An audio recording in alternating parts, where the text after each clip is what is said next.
In this video, we're going to explore the algorithms that drive navigation in robot swarms.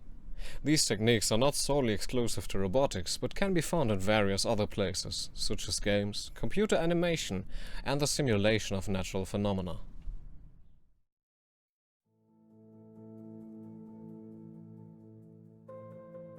Imagine a group of robots equipped for navigation in various environments. They were being transported to a new facility when an unexpected mechanical failure caused their transport vehicle to malfunction, leaving them stranded in an unfamiliar environment, some distance away from their target. Now, these robots find themselves far away from their intended destination, with no direct communication link to their base. Their mission? Navigate through this environment and find their way to the research station. In our modern world, satellite technology has come a long way in our day-to-day life. If we want to know what the place we are at looks like to navigate through it, we don't need to tediously draw a map. We can just take a picture from far above and look at it. But how do we know where on that map we are exactly? Let's have a look at our satellites and at geopositioning systems, GPS for example, the Global Positioning System. Please note, this is a simplified explanation of the concept, not a detailed technical description. Many satellites are constantly orbiting the Earth, some of them to provide GPS usage. So, if we want to know where we currently are, we communicate with those satellites and it will help us locate. Each satellite sends out a radio signal composing of the current time and its own position.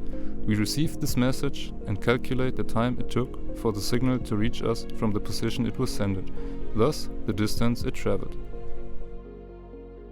So, there is only a certain range of possible positions, all of them on this circle, where we could be at, since the satellite's position is known. But, as you can see, one satellite is not enough for that. So, we need a second one to narrow us down to only two possible positions. And after the third one, we can locate us precisely. Once we have done that, we have a reasonable, reliable way to locate ourselves on the Earth. As you can see, this is a two-dimensional example, but this works in 3 dimensions as well. We just need one more satellite, as you can see from this illustration.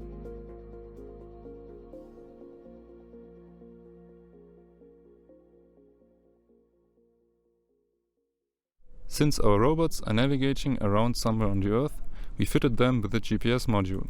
And since our robots want to communicate with each other to exchange information about their surroundings and themselves, they have a radio communication module too.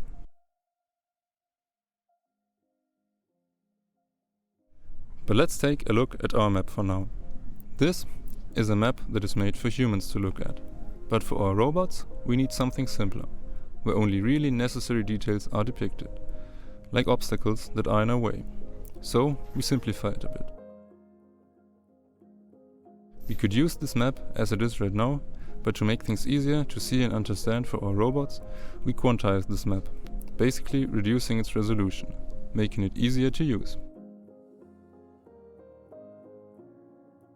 Also, because our robots will only move around in this location, we can remove the other parts from the map to make it more clear. Now, we want our robots to move around.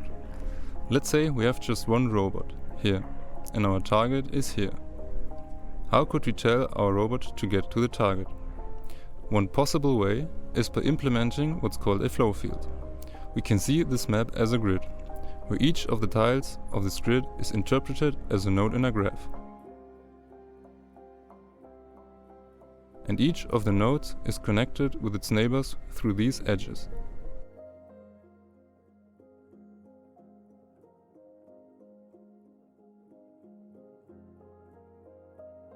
We can see there is a way from the node our robot is standing on to the node our target is located. For instance, this one. Or this one.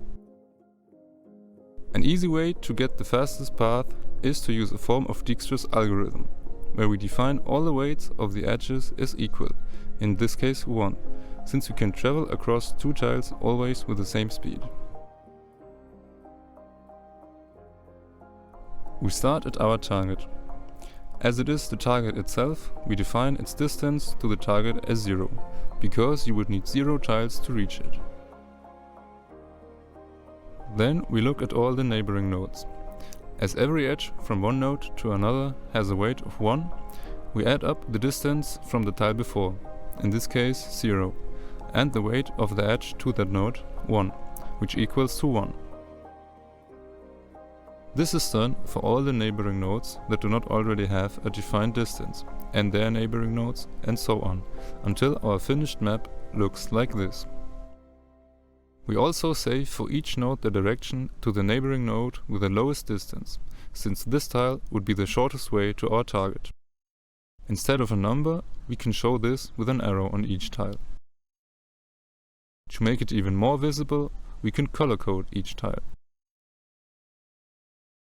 Once we are finished, we have a complete flow field, and now we know, no matter where we are on that map, what the shortest path to our target is. Just follow the node distances in descending order. To get our robots going, we start by implementing a very basic steering behavior, seek. In order to get our robot closer to our target, we need to tell our robot where to go. Since we calculated the corresponding flow field for our location, the robot now knows, for every position he can be at, how to get to the target the quickest. Just follow the direction the tile it is standing on leads it to. So we take that direction and apply a force to our robot in exactly the same manner. To avoid that our robot moves at the speed of light, we limit the speed of the robot with a value, maximum speed. And since our robot cannot turn instantaneously, we limit the turning force by a certain value too. This is our maximum force.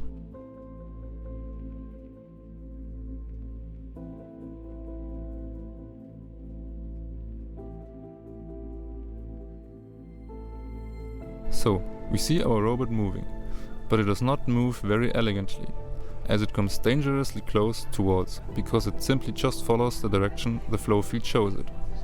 So to fix this, we could limit its speed so that the robot has more time turning around a corner. Alternatively, we could increase the value of our maximum force, but this has its limit in the real world at some point.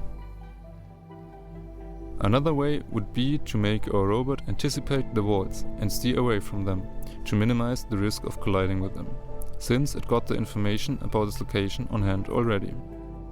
But first, we tackle another problem. Our robot does not brake in order to stop when it comes closer to the target. It misses it if it is too fast and not directly pointing at it. So we implement another simple behavior, arrive. This is basically the same as seek, but as soon as we are within a certain range of the target, we gradually decrease the velocity as the distance to the target decreases.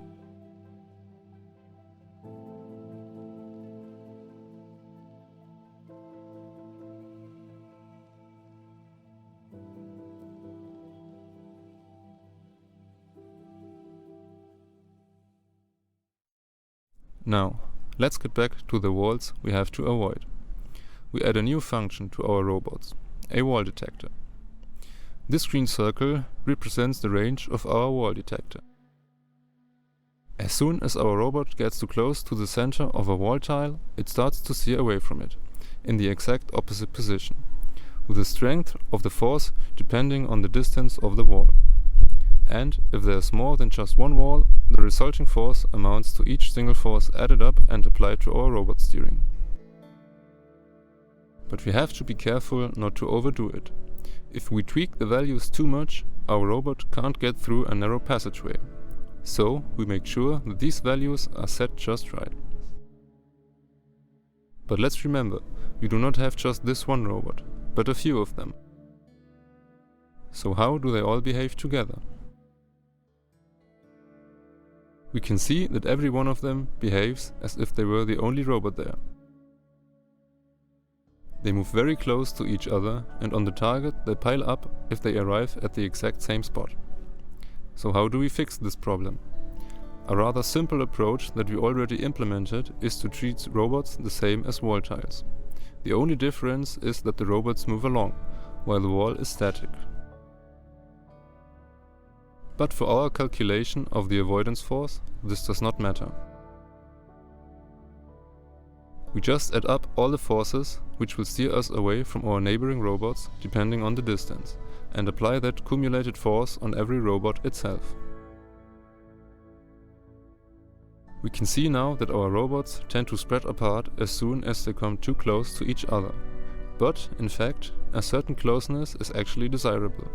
Since the target we choose for every robot is the same, they will crowd at the target tile. And to make sure that sooner or later every robot will reach the tile, we need a force that opposes our separation force, which we call cohesion force. With a good balance between avoidance force, range and cohesion, we can achieve our goal pretty smoothly and without too much difficulties.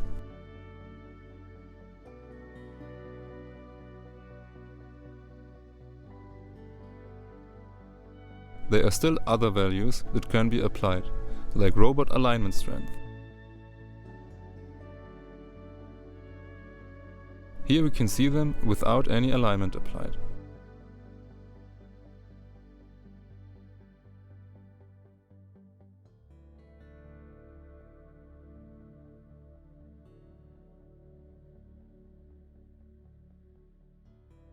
And here with some alignment applied. Again, we can see that these values have to be tweaked to be usable.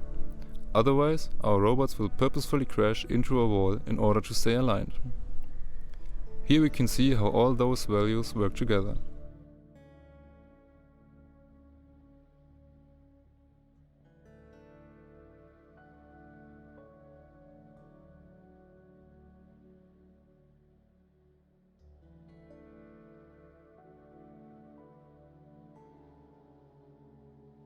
For a scenario like ours, where the surroundings and your own location are always known, this is surely good enough for a start.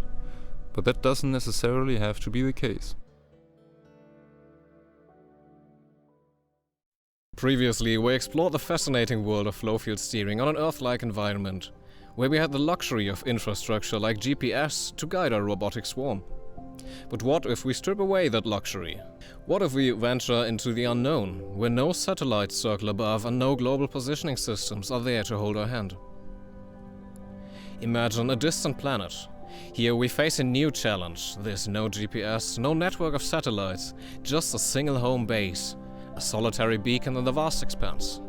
Our robots can communicate with this home base directly, knowing only its relative direction. They have no map of the terrain, no sense of absolute position. At this moment, our robot is essentially blind. It stands alone, with no way to know how to move safely or efficiently. Let's tackle this challenge head-on with our first approach. The Vector Field Histogram, or VFH for short, proposed by Borenstein and Coren. So, how does VFH work? Let's break it down step by step. Imagine our robot. It sends out vision rays from the front, scanning its surroundings, a bit like the whiskers of a cat sensing the environment. Now, when these rays hit an obstacle, they measure the distance to it. Each ray bounces back, telling the robot how far away the obstacle is. The robot then looks for the closest ray that doesn't hit anything, the one that represents a clear path. This ray becomes our chosen direction. Let's see this in action. Here's the robot and the code that drives the behavior you're seeing on screen.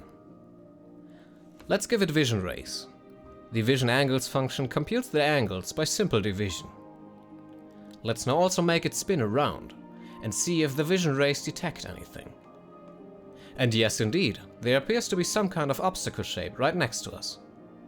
In the do raycasts function, we can see that whenever one of our rays hits something, we save the point we hit and the distance to it.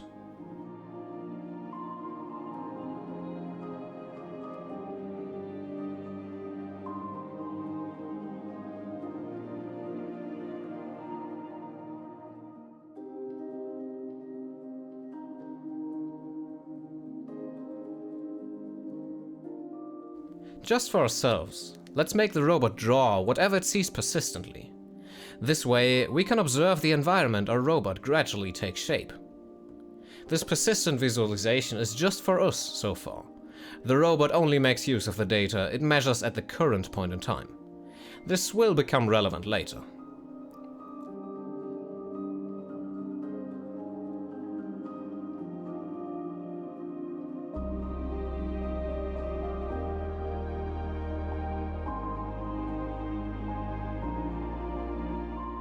But first, we have to address a more pressing problem. When we check for unobstructed move directions, we don't account for the robot's size. We need to ensure there's enough clearance around each obstacle to move safely. Enter VFH+, an enhanced version of our initial approach.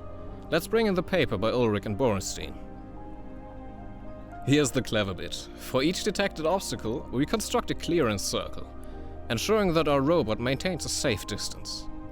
We then eliminate any rays that intersect these circles, leaving us with paths that are safe to travel. Back to our visualization. Watch how, around each ray obstacle collision point, we draw a clearance circle. Rays that intersect these circles are removed, fading away. Only those that maintain a safe distance remain. We then select the next best ray, ensuring a collision-free move direction. Now the robot can move safely, without the fear of bumping into obstacles. Let's delve into the VFH code bit by bit. Let's start by taking a look at the function signature in line 4. As you can see, we are passing the vector field histogram and a goal direction, which we haven't talked about yet, but we'll get to that very soon, I promise. Then in lines 8 to 10 we are calling the enlargement function. This enlargement function takes the VFH and the robot radius and modifies the vector field histogram in accordance to the VFH plus paper. To do this, we first gather all the detected obstacle points. Then we calculate an angular range, gamma, around each of these obstacle points using some trigonometry. Lastly, we iterate over each entry in the VFH, and for each of these entries, over each obstacle point, and check if the VFH entry is within the gamma range of that obstacle point. If that is the case, we prune the vector from the VFH, leaving it at length 0. With our adjusted VFH, let's now jump back into the main function. In lines 13 to 15 we do some initialization for the upcoming code. Then in lines 18 to 21 we define a delta function. This delta function from the VFH plus paper simply calculates the smallest angle between two vectors. Then in line 27 the actual selection of a move direction begins. We do this by iterating over the entire histogram, from the most outward vectors to the most inward. The iteration variable I, in this case, actually specifies the distance between the middle point of our VFH and the iteration we're currently visiting.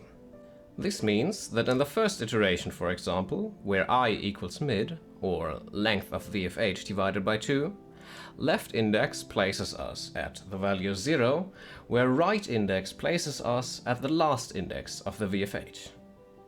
We then select the left and right values from the VFH, and then in lines 34 and 35 we calculate the angular difference between those vectors and our goal direction. This means that the goal direction vector is simply a preferred direction to move in.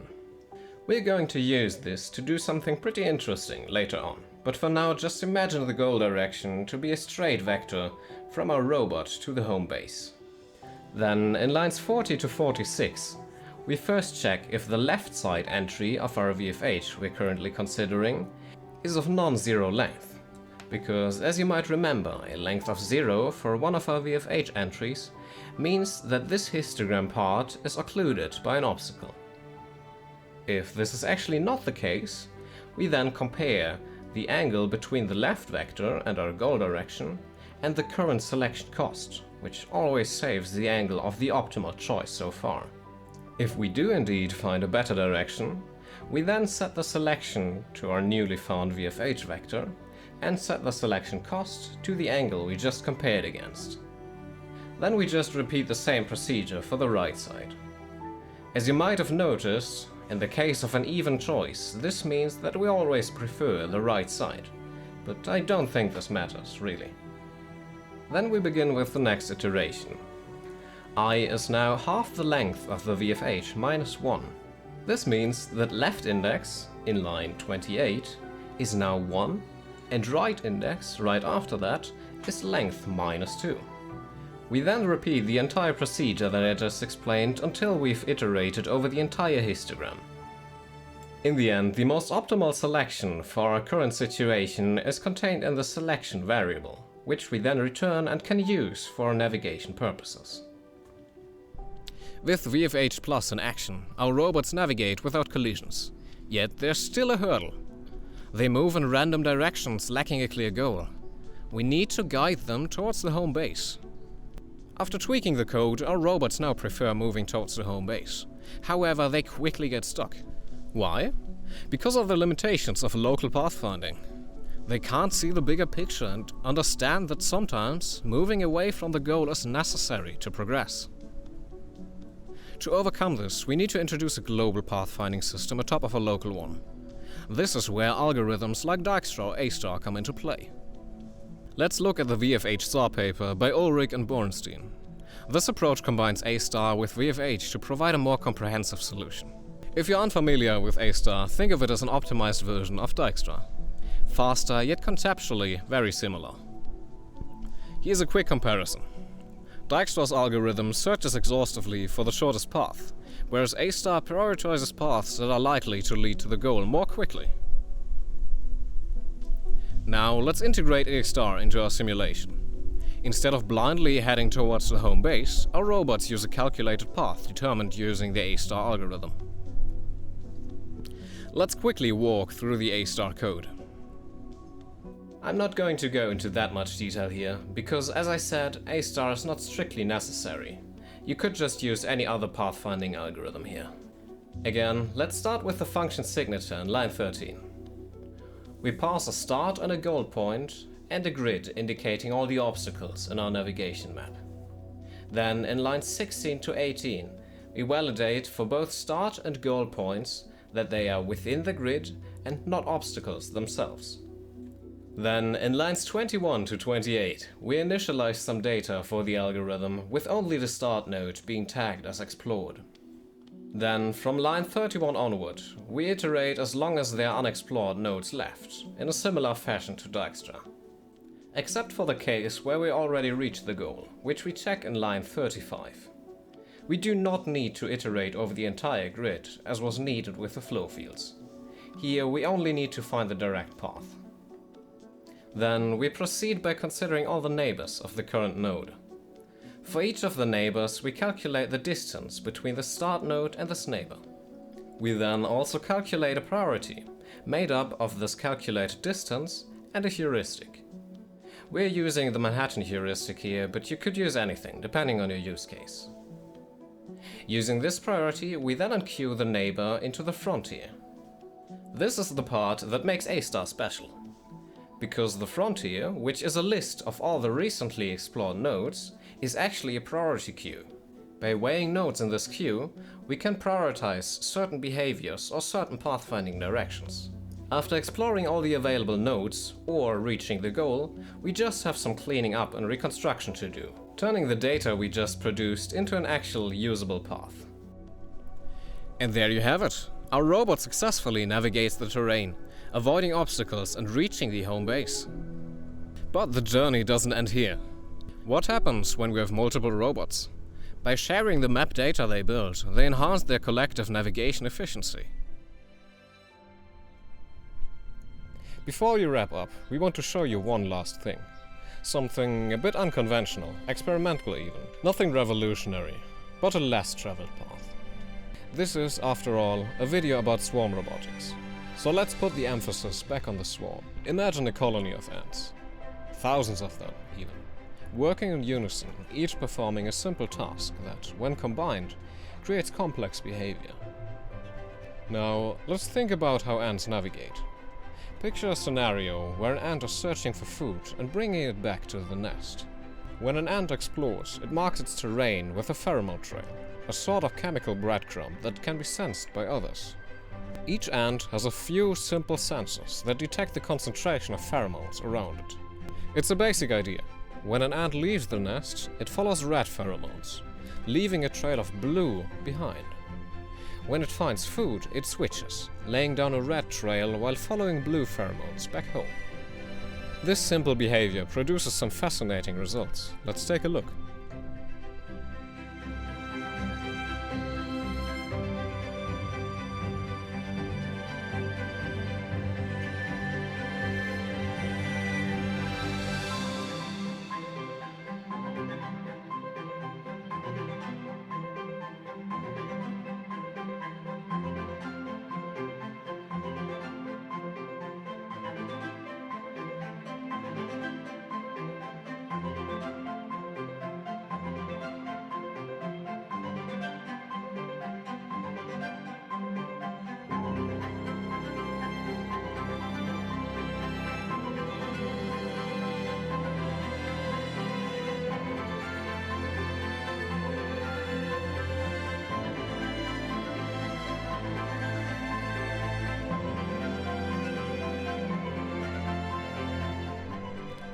As you can see, the paths they take aren't always optimal. We know it's possible to make them continuously optimize their routes, since it has been done before, but we weren't able to achieve that.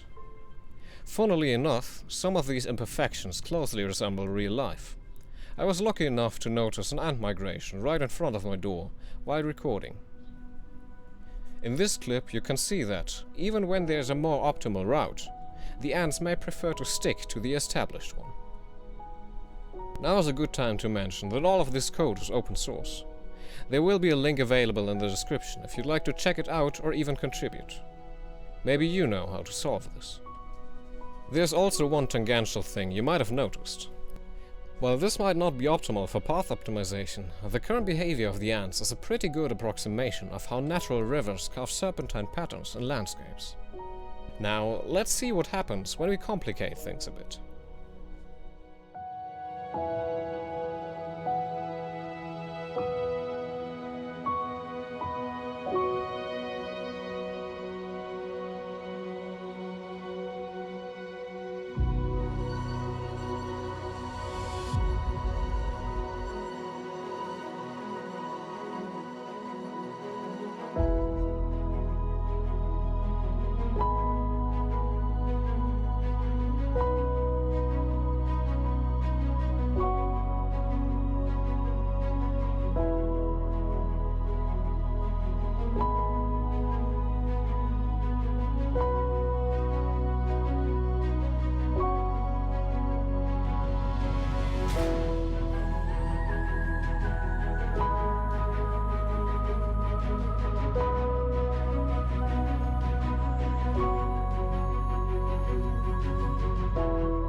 We hope we've sparked your interest and shown you something new today.